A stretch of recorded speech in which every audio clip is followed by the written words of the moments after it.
Manipulators, they don't fight fair. People, they want to feel important, gain what you want. And your strongest weapon, it will protect you. To disarm the manipulator.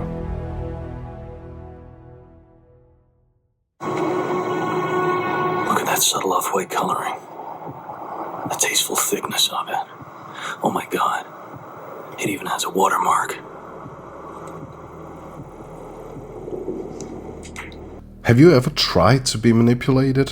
Well, you're not alone. This channel investigates the phenomena of life, and this includes the tons and tons of people who on a daily basis get the rug pulled away beneath them. It's actually a bigger part than most people they tend to realize. So if you have ever tried this or something similar, sit back, pay attention, because today we're gonna uncover the manipulator's most commonly used tactics. So let's get into it. Have you ever felt like a puppet, not even knowing who was pulling the strings? You second guess yourself, you feel trapped.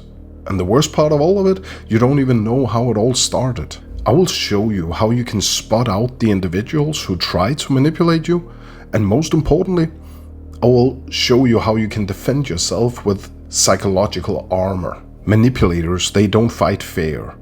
They distort reality, they plant doubt, and they make you second guess yourself. All of this without ever raising their voice even once. They make you feel powerless. They make you question your own thoughts. And before long, you are playing their game. But what if I told you that you can actually flip the script? What if I told you that instead of you being controlled by them, you could make them dance to your tune? In this video right here, I'll reveal to you how exactly you can take the power back from the manipulators. You not only see through their tricks, but you'll turn their manipulation against them. By the end, you will have all the moves, so you can be the one pulling the strings. Or maybe even spot them before you get pulled in to the gladiators arena in a game that you do not actually want to play. Maybe spot them before you get sucked in. Manipulation, it isn't power. It's actually an illusion of power. It's a game of deception where the manipulators, they want you to think that you do not hold any position of authority, but when in reality, you're actually holding all the cards, as we all do actually. But the thing is, there are specific approaches to getting them utilized so they actually play into your advantage. And one of the answers, it actually sounds a bit like manipulators, they cannot control you directly. So instead what they do is that they create a false reality, they make a false framework of their own, so you will effectively in the end control yourself on their terms. And their strongest weapon is confusion. They make you doubt your memories, they make you doubt your judgments, they make you doubt your emotions. It's cognitive distortion playing on a repeat. You're recalling something very clearly, they insist it never happened. Dr. George Simon, a leading expert on manipulation and human behavior, he explains this in his seminal work, In Sheep's Clothing, Understanding and Dealing with Manipulative People.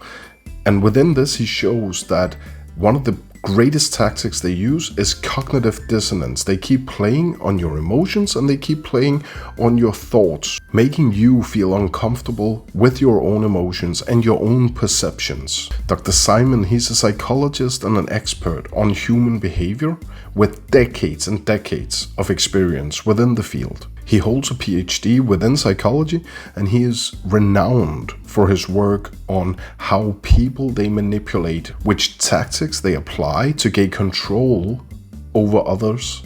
In Sheep's Clothing is a valuable resource to understanding how these tactics is applied. Manipulation, it isn't about force, it's about conditioning you step by step. A small favor here, a broken promise there, and an insult disguised as a joke. According to Robert Cialdini's principles of influence, manipulators, they thrive on creating what we can term as indebtedness. But they actually do this, they make you feel indebted through an approach of reciprocity. You feel indebted, and before long you will find yourself doing things that you actually never would have tolerated. And all of it out of an empathic heart, trying to reciprocate.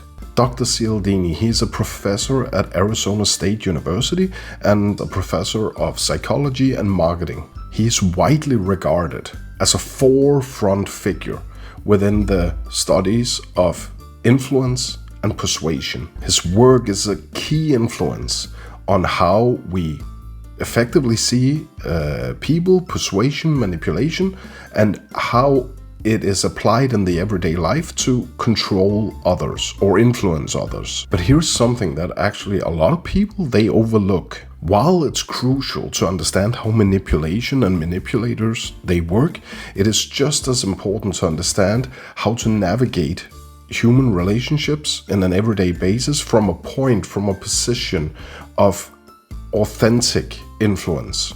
And that brings us to one of the most influential thinkers on interpersonal relationships, Dale Carnegie. Carnegie's book, How to Win Friends and Influence People, it's not just a map of how to spot out a manipulator, it's actually a map of how human nature actually works.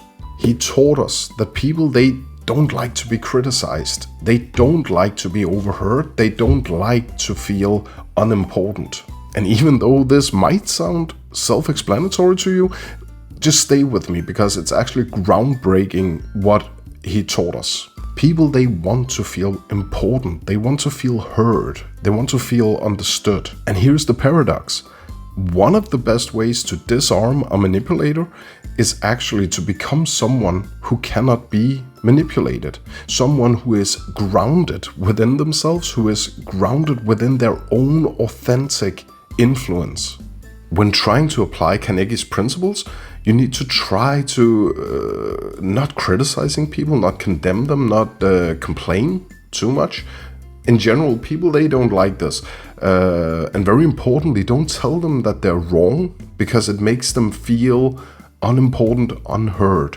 So instead, try to take interest in their point of view and build on a knowledge sharing endeavor rather than trying to create a conflict where effectively it's the ego. It's the ego who wants to be right. So whenever you're trying to tell somebody you're wrong, very often it comes from a point of view of an ego perspective. And this is not something that is very conducive in any social endeavor. When applying Carnegie's principles, you effectively remove yourself from the emotional web that manipulators, they often try to spin around you. You stop reacting and you actually start responding. And when you start applying the principles, you will become somebody who talks from clarity, from a place not from defense, but from a place of sincerity. Now this matters very heavily because as long as you have an offset point from a place where you are craving validation, you will not gain what you want. As long as you're emotionally reactive, you're very, very easy to control. You will start building real life connections. And ironically enough, when you start communicating with clarity and sincerity, manipulators, they very often, they just lose interest. Now combine Carnegie's relational insights with psychological armor, and you will not just defend yourself from manipulators, you will actually become immune to them.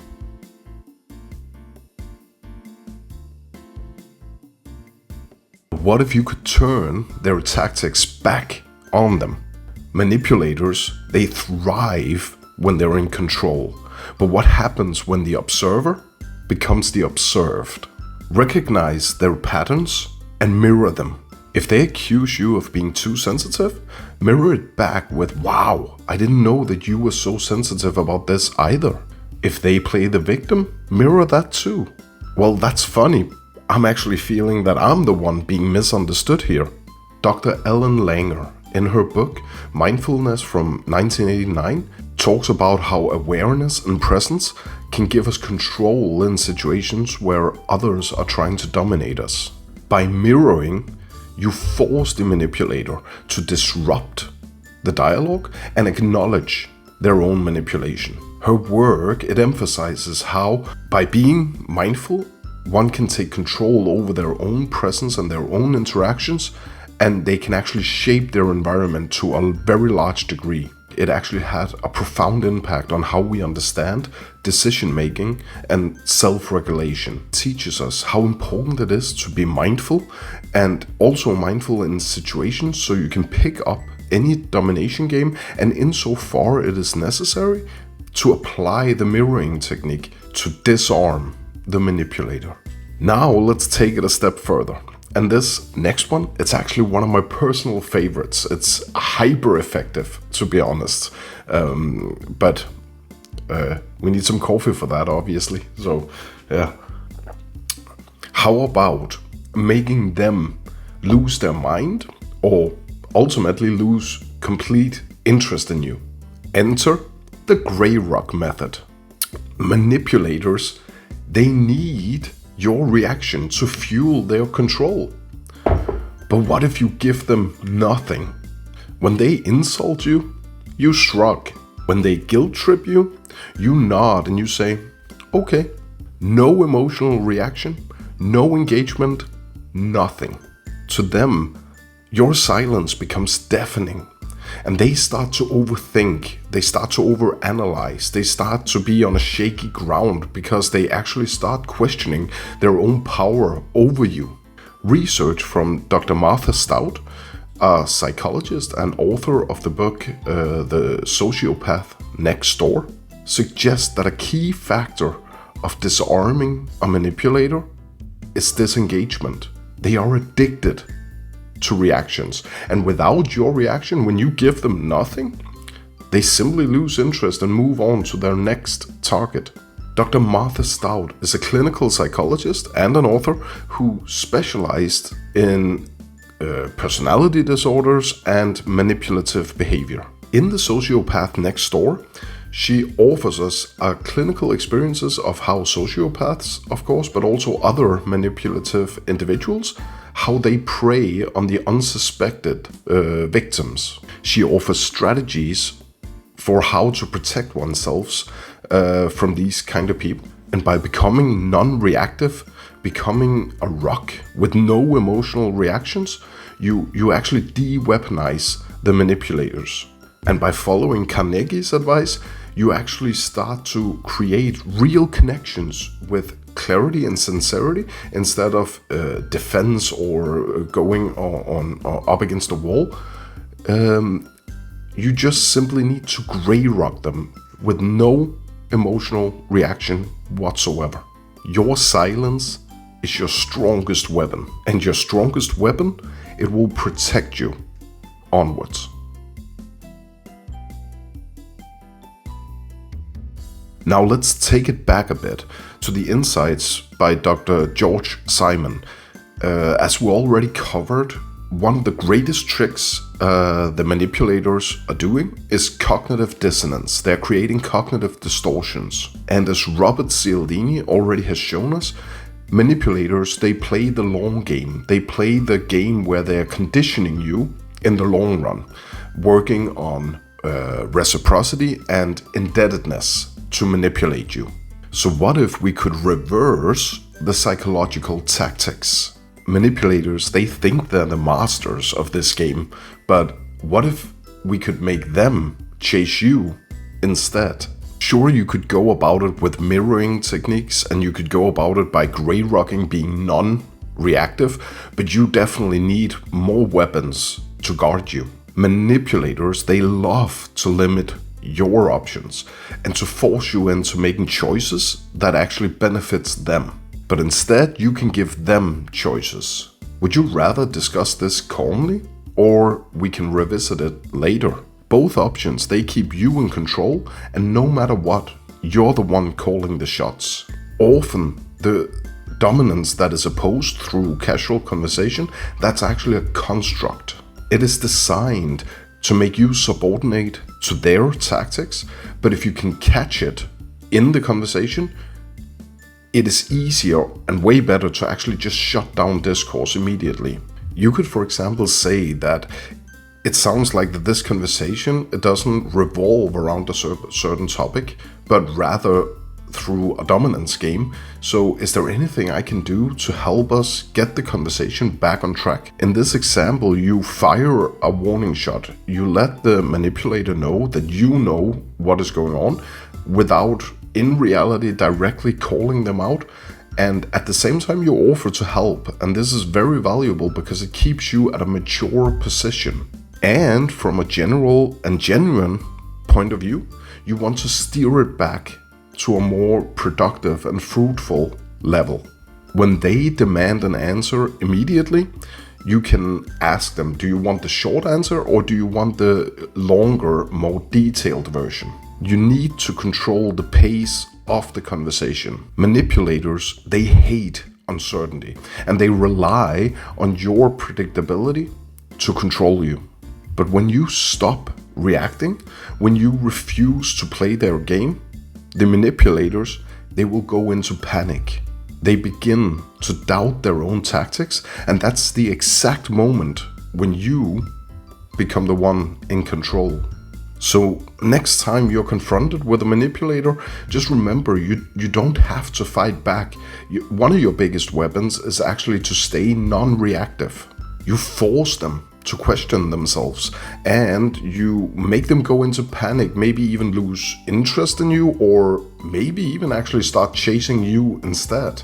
It's all about flipping the game on them, turning their own tricks against them. Now, if you have struggled to defend yourself against manipulation, chances are you might have a narcissist or two in your social circles or in your workplace. Narcissists who create havoc and to actually make your life more miserable than it necessarily has to be. Now click this video over here or here or here or here to learn how to defend yourself against narcissistic lies. If you found value in this video, please hit that like button, please subscribe, and please make a comment. I want to hear your stories about how you have been manipulated before. And there's nothing else to say but take care and see you in the next one.